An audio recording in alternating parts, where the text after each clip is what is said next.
জানে এই জীৱনৰে অন্তিম হ'ব এদিনা।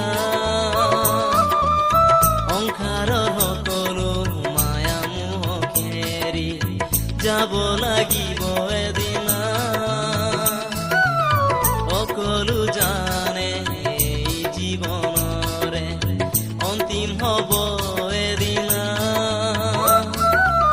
সংসাৰৰ সকলো মায়া মোহ এৰি যাব লাগিব এদিনা।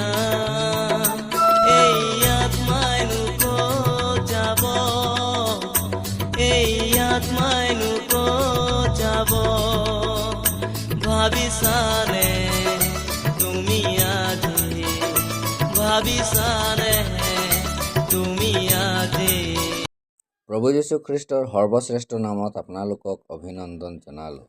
পবিত্ৰ বাইবেলত মথিয়ে লিখা শুভবাৰ্তা 5 অধ্যায় 37 পদত আমি এইদৰে পঢ়িবলৈ পাওঁ, কিন্তু তোমালোকৰ কথা হয় যদি হয় বা নহয় যদি নহয় হওক, ইয়াতকৈ অধিক যি সেয়া শয়তানৰ পৰাহে হয়। মই মোৰ স্কুললৈ যোৱা দিনবোৰক মনত পেলাওঁ। প্ৰত্যেক সৰু সৰু কথাত শপত খাইছিলোঁ। মূৰৰ শপত, মাৰ শপত, ভাতৃৰ শপত আৰু বহুতো শপত আছে। মাৰ শপতৰ অৰ্থ হৈছে যি সকলো মই ক'লোঁ তাৰ সাক্ষী মোৰ মা আছে, আৰু মই যি বিষয়ৰ শপত খালোঁ যাৰ সাক্ষী মোৰ মা নহয়। যেতিয়া আমি আমাৰ মূৰৰ শপত খাওঁ তেতিয়া আমি আমাৰ সৃষ্টিক সাক্ষী বনাওঁ। কিমান ভয়ানক কথা হয় নহয় জানো?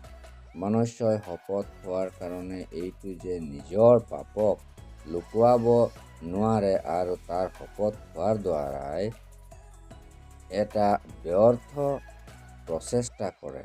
এই কাৰণে প্ৰভু যীশু খ্ৰীষ্টই কৈছে যে কিন্তু তোমালোকৰ কথা হয় যদি হয় হওক বা নহয় যদি নহয় হওক, ইয়াতকৈ অধিক যি সেয়া শয়তানৰ পৰাহে হয়।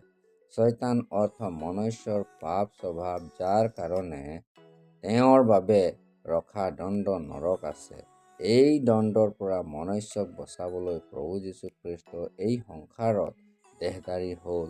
ক্ৰুচৰ সেই মৃত্যুক সহিলে যিটো মনুষ্যৰ বাবে আছিল। যিকোনো যীচুত মৃত্যু আৰু পুনৰুত্থানত বিশ্বাস কৰে তেওঁ উদ্ধাৰ পায় আৰু সত্যৰ মহত্বক বুজে। তেওঁৰ বাবে হয় যদি হয় হওক আৰু নহয় যদি নহয় হওক, আপুনিও যেন এনেকৈ কৰিবলৈ পাৰিব তাৰ বাবে ঈশ্বৰলৈ এয়াই আমাৰ প্ৰাৰ্থনা আছে।